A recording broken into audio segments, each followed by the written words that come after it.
Hello students, how are you all? Today we are going to start our civics session with chapter 4, the Union Legislature Parliamentary Form. In this chapter you will study about parliamentary form of democracy, union and state governments, the Union Legislature, election commission, financial powers, judicial powers, elective functions. Parliamentary form of democracy. We have parliamentary form of government both at the center and in the states. We have adopted this system on British pattern. In a parliamentary democracy, there is a close relationship between the legislature and the executive. The Council of Ministers is constituted from amongst the members of the legislature, which holds office so long as it enjoys the confidence of the legislature.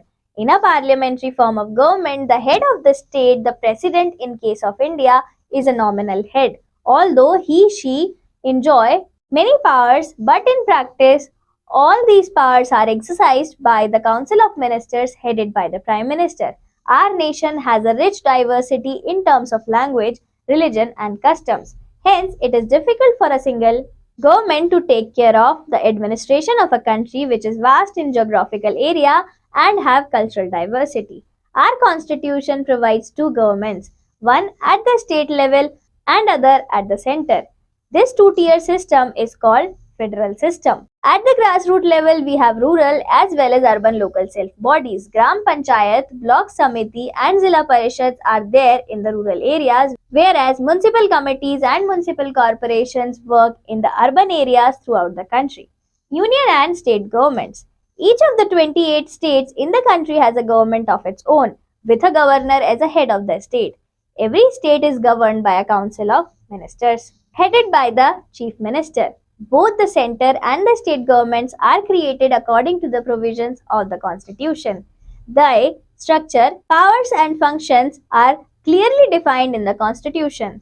Their structure, powers and functions are clearly defined in the constitution. The constitution divides the powers of the union and the state government on the basis of three lists to ensure that the union and the state government have a definite jurisdiction of legislative powers without any conflict or overlapping of functioning. The makers of our constitution enumerated and divided all the subjects on which laws could be made into three lists. First, union list, second, state list, third, concurrent list. Union list. It consists of subjects on which only the central government can make laws. There are 99 subjects listed in the union list. For example, defense, railway, foreign affairs, finance, banking, etc. State list. It contains 66 subjects like police, local government, public health, transport, forest, etc. The state legislature has executive power to make laws on these subjects. But in certain circumstances, the parliament can also make laws on subjects mentioned in the state list. Concurrent list. This list gives power to both the union and state legislature. It has 47 subjects such as marriage and divorce, transfer of property other than agricultural land, adulteration of foodstuff, drugs and medicines, labor welfare, etc. The parliament as well as the state legislature both may make laws on the subjects enlisted in the concurrent list. But in case of conflict, the central law prevails over the state law. The subject is not included in the above mentioned three list or any subject or any such matters which will arise with the passage of time is given to the center and the parliament makes laws on it. Such subjects are called residuary subjects. The working of the parliamentary system. The parliamentary system of government consists of a president and the two houses of the parliament are called the Lok Sabha and the Rajya Sabha. The Lok Sabha is the highest lawmaking body and is the lower house of the parliament. The Council of Ministers is collectively responsible to the lower house of the parliament. If the government loses its support in the lower house, then it has to resign. The framers of our Indian Constitution decided to have a parliamentary system to accommodate varied interest of the people of India. This is the image of Central Hall of Parliament, the Union Legislature. The long movement for freedom transformed into mass movement and ultimately succeeded in ushering in freedom and self-rule. It was a dream come true for the people of India who aspired for the democratic self-government. So, the Constitution of India laid down the principle of universal adult franchise according to which all citizens who are 18 or more than 18 years of age have the right to vote. This right gives people an opportunity to actively participate in the political process of the country. They elect their representatives who constitute the parliament that controls and guides the government. People express their trust in the functioning of our democratic setup. The parliament, which is also called Sansad, is the legislative organ of the union government. It consists of the president and the two houses. Lok Sabha and Rajya Sabha, the parliament meets twice a year. The parliament can have an interval of 6 months between the two sessions of a house. Lok Sabha, the House of the People. The maximum strength of the Lok Sabha shall not exceed 550. Out of this, 530 members are directly elected by the people from different states, whereas the remaining 20 are elected from the union territories. Elections are based on secret ballot, and the candidate getting the highest number of votes in a constituency is declared elected. In case of the Anglo-Indian community is not represented adequately in the Lok Sabha, the President of India has the power to nominate 2 members from this community. Seats of the constituencies are reserved for scheduled castes and scheduled tribes. Persons belonging to these categories only can contest the election from the reserved constituencies. But the electorate is joint, which means all the eligible voters in that constituency have the right to vote without any discrimination. The purpose behind such a reservation is to assist and uplift the weaker sections of the society and bring them into the national mainstream. The reservation of seat for women is also a burning topic these days, since half of the population of this country, that is women, have only a negligible representation in the legislature at both the levels. The demand is gaining momentum that women's reservation bill should be passed by the parliament very soon. Qualification: he/she must be a citizen of India. Third, he/she must not be bankrupt or mentally unsound. Fourth, he/she must not hold any office or post of profit. Fifth, his/her name must be in the voters list. He/she must possess some other qualifications as may be prescribed under law made by the parliament. Tenure: the normal term of Lok Sabha is 5 years. However, the President of India can dissolve it earlier also, but only on the recommendation of the Prime Minister. The term of Lok Sabha can be extended for a period of 1 year at a time if such a bill is passed by the Parliament to meet some emergency situation. For orderly and smooth working of the Lok Sabha, Speaker and the Deputy Speaker are elected by the members from amongst them. The Speaker is the presiding officer of the House. He conducts the proceedings of the House and maintains law and order within the House. He has the power to cast his vote on any issue, especially when there is a tie. A deputy speaker carries out the work of the speaker during his absence. There is a tradition that the speaker is elected from the majority party and deputy speaker from the opposition party. Powers and functions of the speaker.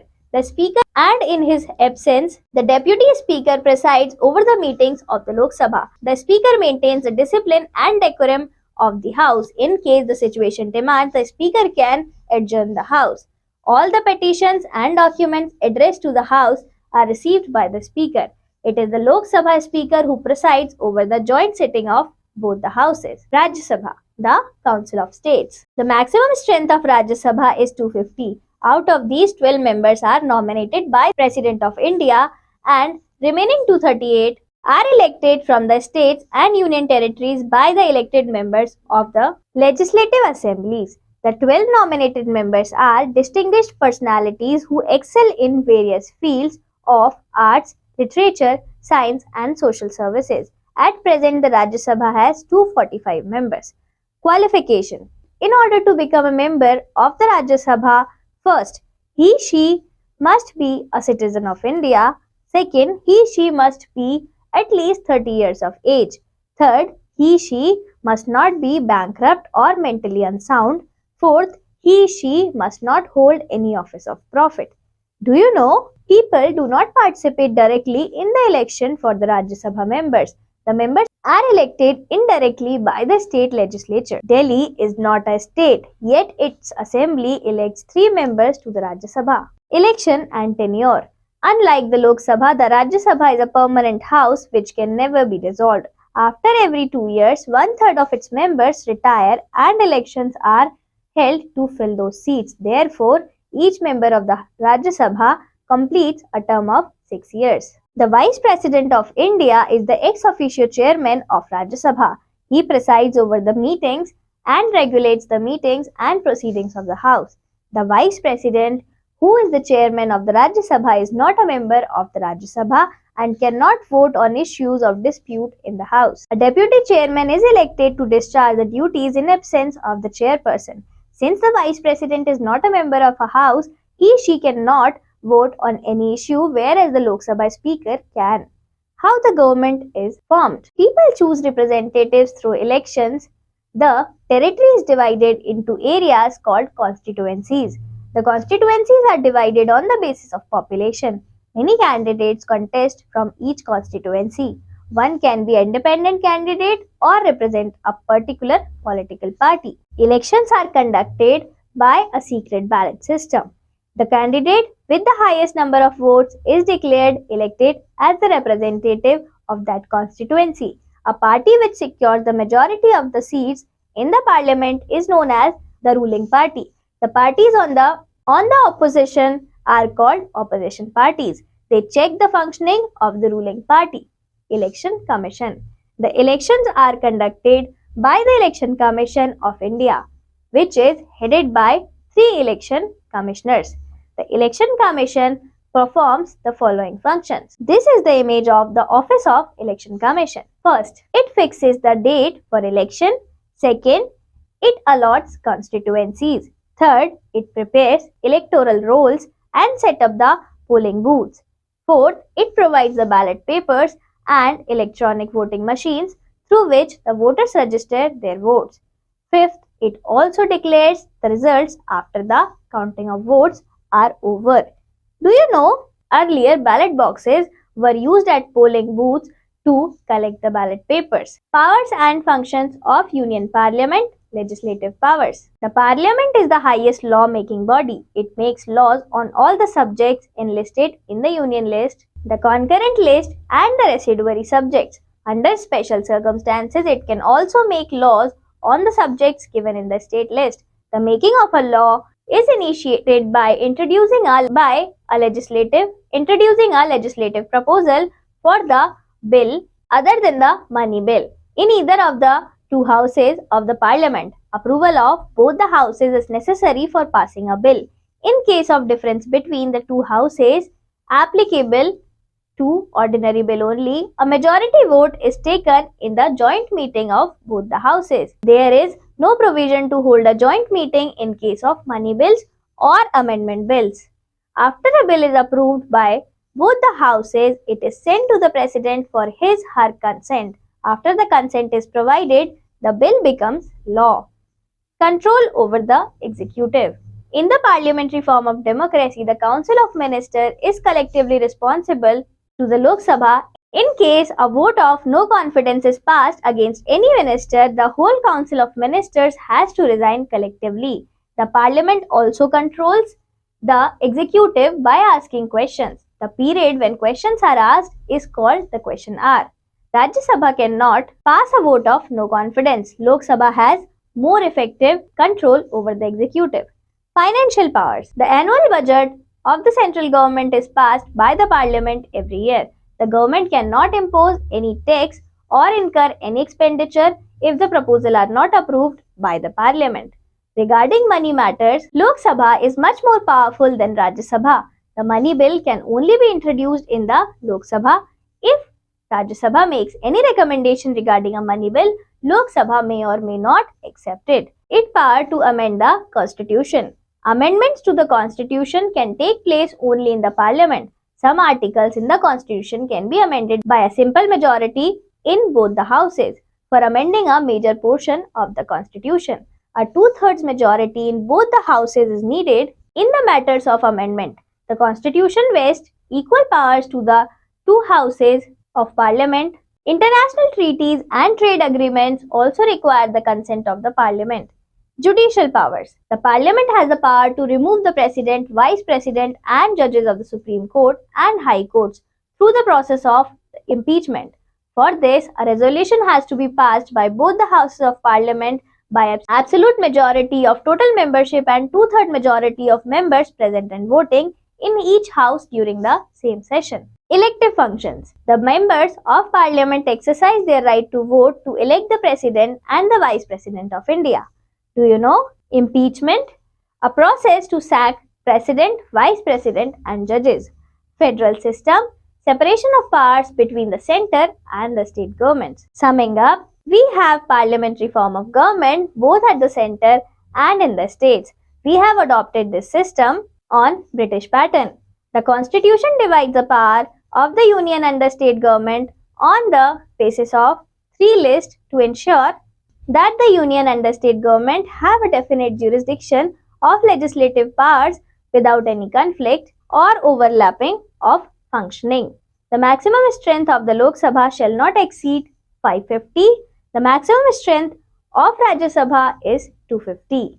Thank you class. Let's meet in the next chapter.